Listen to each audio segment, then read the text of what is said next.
Oke, halo teman-teman semuanya. Apa kabar? Kita bertemu kembali di video kita selanjutnya yang berbicara tentang stillness is the key. Oke, sudah dapat poinnya kan kenapa kita harus belajar tentang stillness, lalu kemudian stillness itu apa. Oke, sekarang di video ini supaya kita menghemat waktu, kita langsung saja membahas tentang materinya, tentang tipsnya. Seperti yang sudah pernah saya katakan di video sebelumnya, bahwa video yang kedua ini akan membahas tentang tips dan triknya bagaimana melakukan stillness. Dan tips dan triknya itu saya dapatkan dari buku ini yang nantinya saya akan share. Sekali lagi ini bukan ilmu saya loh ya. Ya, jadi ilmunya belajar dari si Ryan Holiday. Oke. Apa sih problemnya ketika kita melakukan stillness? Sudah kita bahas di video sebelumnya. Problem paling utama adalah kalau pikiran ini berbicara terus ngomong. Tiba-tiba lagi duduk dia tiba-tiba ngasih omongan ada aja yang diomongkan. Dia ngomongin orang, dia ngomongin politik, dia ngomong market, dia ngomong apa aja semunculnya. Kadang-kadang dia juga ngomong ide, kadang-kadang ada ide, ada segala macam lah. Pokoknya semua ngomong terus. Jadi pikiran ini sulit sekali mau diam. Ya. Jadi kemudian diberikan suatu tips ya, tips sama dia, sama si Ryan Holiday, ada 3 macam tips bagaimana cara melakukan stillness yang paling oke. Tips yang pertama, silakan dicatat, mari kita sama-sama catat, yaitu empty the mind. Oke, empty the mind. Kita lihat empty the mind. Empty itu mengosongkan, the mind itu pikiran. Jadi rumusnya adalah kosongkan pikiran. Pikiran ini harus kosong. Ya, jadi artinya orang itu mau curhat kalau dia punya sesuatu di dalam dirinya yang belum tersalurkan. Perhatikan kata tersalurkan. Ya, jadi kalau pikiran di dalam ini seperti gunung meletus. Kalau lavanya itu nggak tersalurkan, maka dia bisa meledak, boom, bisa gila-gilaan. Tapi kalau si lavanya itu tersalurkan dengan baik, mungkin ada ledakan, tapi ledakannya bisa lebih dikurangin. Jadi orang yang curhat itu sebenarnya karena di dalam dirinya udah nggak kuat, ya, nggak kuat daripada meledak, udahlah lebih baik saya curhat. Nah, apa yang terjadi setelah dia curhat? Jadi setelah dia curhat itu dia sudah selesai menyalurkan semuanya, sudah habis, betul? Habis ceritanya. Semuanya sudah saya ceritakan, habis ceritanya, maka apa yang terjadi? Yang terjadi pikiran akan menjadi empty, akan menjadi kosong. Dan ketika pikiran menjadi kosong, kita cenderung untuk menjadi lebih relax. Oke, ingat untuk supaya bisa jadi stillness kita harus relax, kita harus tenang, harus merasa aman. Ya, jadi rumusnya nomor 1 adalah empty the mind. Bagaimana Pak caranya untuk melakukan empty the mind? Caranya adalah dengan cara menulis. Wow, perfecto. Lakukan ini dengan cara menulis. Jadi caranya gampang, Anda tinggal siapkan kertas kosong aja, boleh kertas apa aja. Jadi kalau misalkan Anda mau pakai kertas ini ya boleh, kertas kosong atau kertas apa aja, sama siapkan alat tulis. Anda pakai pensil boleh, Anda pakai pulpen boleh, pakai apa aja boleh, dan Anda tulis semua yang keluar dari pikiran Anda ketika Anda melakukan stillness. Jadi lucu, di tahap awal mungkin ketika Anda bangun pagi, Anda mau melakukan stillness dulu, dan kemudian tiba-tiba ada pikiran muncul, jangan dibiarin. Oke, jangan dibiarin, tapi ditanggepin dengan cara menulis. Anda tuliskan aja. Jadi apapun yang direkomend oleh pikiran ini, ya karena pikiran itu berteriak, bersuara, tujuannya supaya dia mau didengar, supaya dia mau dianggap.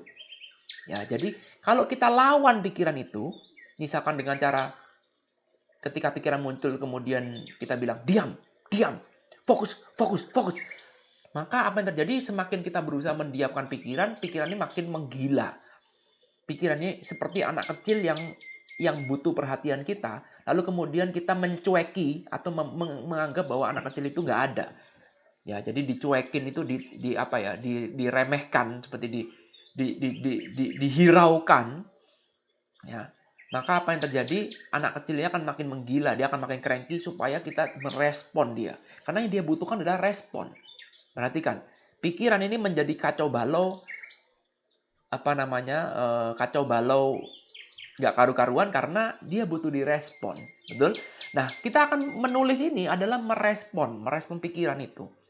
Jadi memang loh Pak, katanya suruh stillness, iya, kita stillness, tapi kita akan menulis dan kita akan menuliskan semuanya apa yang keluar dari pikiran kita, semuanya. Mau itu Mau itu pikiran nggak jelek, atau pikiran bener atau nggak bener, pikiran apa aja lah. Mau itu nyata ataupun nggak nyata, tulis aja. Ya, tulis. Anda tulis terus, dan kemudian itu akan menjadi penyaluran emosi dari pikiran. Jadi diharapkan setelah Anda menulis dan kemudian topiknya habis, maka apa yang terjadi? Pikiran akan menjadi lebih tenang. Ya, di tahap-tahap awal, pengalaman saya sendiri, tahap-tahap awal, karena saya ini adalah seorang kreator, konten kreator atau penulis, maka tentu saja punya hambatan lain karena saya ini hobi menulis. Jadi seperti justru malah menemukan ide, makin ditulis makin panjang. Jadi makin ditulis malah kapan heningnya semakin seperti nggak ada habis-habisnya, betul? Ini pengalaman saya sendiri. Tapi saya biarin aja. Mungkin 1 hari pertama atau 2 hari pertama, stillness saya cuma isinya nulis. Dan kemudian setelah itu sudah penuh, ya, sudah selesai, maka apa yang terjadi? Kertas itu akan saya taruh atau saya buang. Kalau Anda mau buang boleh, Anda mau taruh boleh. Jadi itu anggaplah kertas itu sebagai bonus Anda, sebagai tumpahan emosi dari pikiran. Ya, saran dari buku ini adalah dibuang.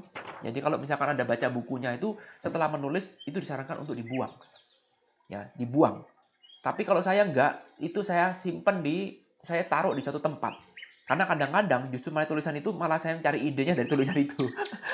Ya, jadi karena saya konten kreator, ya, saya butuh konten nih, apa nih yang mau dipakai, ya maka saya cari dari kertas buangan itu, sampah-sampah itu. Tapi memang benar, coba Anda praktekkan ketika Anda menulis itu lega rasanya. Ada suatu perasaan lega. Wah, sebenarnya pikiran ini sebenarnya ingin didengarkan, dan dia nih ingin menyalurkan banyak hal. Ketika itu sudah tersalurkan, maka apa yang terjadi? Pikiran akan menjadi lebih tenang, lebih rileks. Oh, wow. Ya, masuk akal? Jangan dijawab sebelum Anda melakukan. Lakukan aja, nulis. Dapat nulisnya sembarang. Mau nulis, mau gambar, mau apapun, mau tulisan itu bagus gak bagus, mau pakai bahasa Indonesia, pakai bahasa Jawa, pakai bahasa apapun, is up to you. Gak ada bener, gak ada salah. Mau nulisnya dari atas ke bawah ke atas, dari kiri ke kanan, kanan ke kiri. Mau pakai huruf, pakai apapun, bebas. Udah, saya jawab dulu ya. Daripada nanti ada yang tanya, Pak nanti nulisnya bagaimana? Pakai kertas warna apa? Nulis ya nulis, oke? Jangan please. Nggak ada kalimat benar atau salah, gunakan kreativitas Anda. Ya, jangan berpikir bahwa harus ikut cara ini. Intinya nulis, udah lakukan aja nulis. Mau nulis di tembok ya boleh, mau nulis di meja ya boleh, di baju sendiri ya boleh, it's up to you. Mau tulis di muka sendiri juga boleh. Oke? Jadi menulis ini satu logikanya adalah dia menyampaikan suatu sarana untuk kita melampiaskan pikiran ini, sehingga kalau ketika pikiran ini sudah selesai topiknya, maka dia akan tenang dengan sendirinya. Pada saat itulah kita bisa melakukan stillness. Paham? Oke. Ada lagi cara kedua, Pak, saya nggak bisa menulis. Ya, cara yang kedua, cara yang nggak bisa menulis, tapi pikiran saya masih kacau balau. Ada cara yang kedua yang disarankan oleh siapa namanya, Ryan Holiday. Ya, namanya siapa sih? Ya, Ryan Holiday. Cara yang kedua adalah dengan cara move the body. Ya, jadi cara yang kedua adalah move the body. Jadi intinya adalah kalau move the body itu kita ini menggerakkan badan kita. Ya, tujuannya sama, menenangkan pikiran. Jadi kalau pikiran udah suntuk, gak karu-karuan, ya sudah nggak bisa lagi berpikir secara jernih, maka apa yang terjadi? Maka apa yang bisa kita lakukan? Nulis nggak bisa, mentok, segera keluar, move the body. Move the body itu artinya ada aktivitas fisik. Keluar, jalan atau lari tanpa berpikir. Ingat ya, kita jalan, benar-benar jalan. Jadi kita jalan sambil tanpa berpikir. Jangan ngelamun, jangan apa. Pokoknya kita lari aja. Kita mau lari. Anda dengarkan musik atau dengarkan apa, pokoknya ada lari aja. Jadi tujuannya adalah untuk lari. Bukan lari untuk cari solusi. Enggak, lari untuk lari. Jalan untuk jalan. Bikin diri Anda bergerak. Ya, Anda gerakkan diri. Karena kadang-kadang justru ini akan membuka suatu titik namanya titik meridian. Kalau Anda tahu, ada beberapa guru juga menyarankan ketika Anda punya problem, lebih baik pergilah pijat. Pijat badan itu juga memijat titik meridian. Tapi karena sekarang sudah corona, nggak bisa pijat kan. Jadi Anda bisa lari, masih bisa lari karena sebenarnya corona itu kan social distancing. Bukan kita kemudian nggak boleh keluar. Itu sebenarnya ya. Jadi kalau misalkan Anda mau lari selama Anda tidak ketemu orang, itu masih boleh sebenarnya. Masih boleh keluar. Selama itu belum di lockdown total ya. Kalau di Italia nggak boleh. Di New York masih boleh. Jadi kalau misalkan saya lagi suntuk, ini udah saya muter komplek aja lari. Satu putaran, yang penting badan saya bergerak.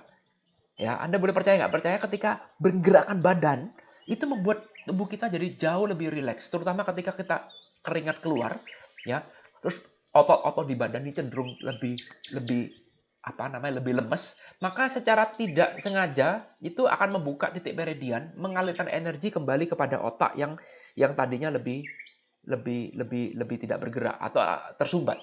Ya. Jadi kalau orang yang stres itu cenderung untuk tidak bergerak, betul? Ya, jadi kalau kita lihat secara ilmu fisiologi, benar ya? Ya, fisiologi. Orang yang stres, orang yang depresi cenderung untuk tidak bergerak. Jadi dia tuh cuma di kamar, tidur, lesu, ya, mau ngapa-ngapain males. Nah, itulah fungsi dari move the body. Jadi ketika pikiran kita suntuk, kita kepingin tenang, maka apa yang kita lakukan? Kita lari dulu. Jalan dulu. Olahraga dulu. Gerakkan semua badan. Dan tanpa tujuan. Itu yang penting. Jangan ketika kita lari untuk apa? Lari untuk cari solusi. No, enggak. Kita benar-benar ingin mengklirkan pikiran. Jadi ketika kita sudah melakukan aktivitas fisik, pikiran sejenak berhenti menilai, berhenti untuk menganalisa. Ya. Kalau saya sih tipenya saya senang lari cepat karena saya bukan tipe pelari maraton. Jadi saya nggak suka lari yang lama-lama. Saya suka maunya pendek tapi cepat. Jadi saya lebih baik cepat. Saya lari sekuat tenaga, secepat mungkin. Sehingga apa? Jantung berdetak cepat. Dan ketika saya berhenti, mendadak tubuh saya goyang. Kemudian saya goyang-goyangin seperti ini. Barulah kemudian pulang rumah untuk melakukan empty the mind. Atau pulang rumah untuk langsung melakukan stillness. Kalau pikiran masih kacau balau, saya akan melakukan empty the mind. Dengan cara menulis. Jadi ada dua activity. Satu activity yang memang langsung menulis. Dan satu lagi activity untuk melakukan badan. Saya lakukan dua-duanya. Kalau memang sempat, tapi yang kedua ini memang agak sulit karena corona sekarang kan. Tapi ya oke lah, yang penting saya nomor satu tetap lakukan. Dua ini saling topang-menopang. Ya move the body nggak harus lari keluar loh. Anda juga bisa di rumah. Anda bisa senam-senam di rumah. Atau Anda push up di rumah. Push up dengan tanpa tujuan. Jadi ketika push up jangan mikirin masalah. Push up ya push up. Ada terus push up sekuat tenaga Anda, dan kemudian ketika ada kecapean maka pikiran akan menjadi lebih clear. Kemudian Anda pakailah itu buat merenung, buat hening. Duduk diam. Dan itu jauh lebih efisien daripada Anda sekarang tidak melakukan dua ini. Ya, dua ini aja sudah sangat powerful loh. Sangat powerful. Dapat idenya? Ya, idenya sangat-sangat powerful. Dengan cara menulis dan dengan cara move the body. Kelihatan sekali kalau saya melakukan meditasi, saya ikut meditasinya Joe Dispenza. Kalau ketika meditasinya itu pasif, ya, maka cenderung tubuh saya ini menjadi kurang bisa mengikuti. Tetapi kalau meditasinya dikombinasi antara meditasi diam dan meditasi gerak, di mana saya juga sekarang sudah melakukan walking meditation, ketika itu dikombinasi diam dan gerak, luar biasa. Osho juga sama, teknik meditasinya Osho juga memadukan antara diam dan gerak. Jadi Anda hanya bisa diam total ketika Anda habis bergerak. Itu metodenya Osho. Jadi kalau Anda ikut meditasinya Osho, yang bukunya tebel itu judulnya apa tuh? Nah, jadi dia punya satu aliran meditasi sendiri. Ketika 10 menit sebelum Anda melakukan meditasi, apa yang dilakukan? Anda bergerak-gerak segila-gilanya. Ya, jadi Anda bisa teriak-teriak pakai bahasa gak karu-karuan, tutup mata seperti orang kesurupan gini gitu. Dan kemudian tiba-tiba setelah 10 menit, 20 menit silent. Wah, itu rasanya luar biasa. Itu langsung Anda bisa dapat banget lah titik meditasinya. Karena itu dia menggunakan rumus ini. Move the body. Ya, bisa ditangkap ya idenya ya. Jadi move the body nggak harus lari. Anda bisa melakukan apapun, yang penting badannya gerak. Dan ketika Anda badan gerak, itu cenderung untuk happy. Ya, hormon kebahagiaan, serotonin. Benar, serotonin. Itu jadi lebih aktif sehingga Anda jauh lebih bisa menikmati daripada kalau Anda cuman berdiam. Masuk akal? Jos, mari kita lanjut. Sudah 14 menit. Biar kita lebih cepat lagi. Oke, yang ketiga adalah satisfy the spirit. Wah, ini tingkat tinggi. Satisfy the Spirit. Ini adalah rumus terakhirnya dia, tips terakhirnya dia, satisfy the Spirit. Satisfy itu berarti apa? Memuaskan jiwa kita. Memuaskan jiwa kita. Artinya ya ini intinya ya sebenarnya adalah bersyukur. Gratitude. Ketika tubuh kita ini sudah dalam kondisi yang waras, yang normal kembali, yang sudah reset, maka aktifkan titik gratitude itu. Satisfy the Spirit. Ya, jadi sak jelek-jeleknya Anda sekarang lockdown di rumah, carilah sisi positifnya. Positifnya adalah Anda masih punya rumah, Anda masih bisa tershelter, Anda masih bebas dari hujan dan panas. At least Anda masih bisa makan meskipun bulan depan nggak tahu, tapi kita nggak pakai kata tapi. Minimal Anda sekarang punya waktu banyak buat keluarga. Cari sisi positifnya. Oke, jangan fokus ke negatifnya terus. Anda cari sisi positifnya, itu namanya gratitude. Ya, jadi Anda bangkitkan itu. Dan Anda hanya bisa melakukan yang ketiga ini kalau sudah melakukan yang satu dan yang dua. Berat kalau pertama kali Anda langsung melakukan satisfy the Spirit. Sulit. Ya. Jadi Anda mau melakukan yang ketiga langsung sangat sulit ya, dengan keadaan kalau otaknya masih belum tersalurkan, kalau tubuhnya masih terpengaruh oleh perintah otak. Ya, ingat tadi ketika kita stres kita cenderung untuk diam. Jadi Anda gerakkan dulu, Anda rubah dulu state-nya. Begitu state itu sudah dirubah, maka barulah Anda bisa masuk ke satisfy the Spirit. Cari sisi positifnya, apa yang bisa Anda dapat dari kejadian ini, dari permasalahan ini misalkan. Ya, jadi ternyata biarpun nggak punya duit sekalipun, tetap ada sisi positifnya. Biarpun Anda misalkan sekarang habis dimaki sama bos, tetap ada sisi positifnya.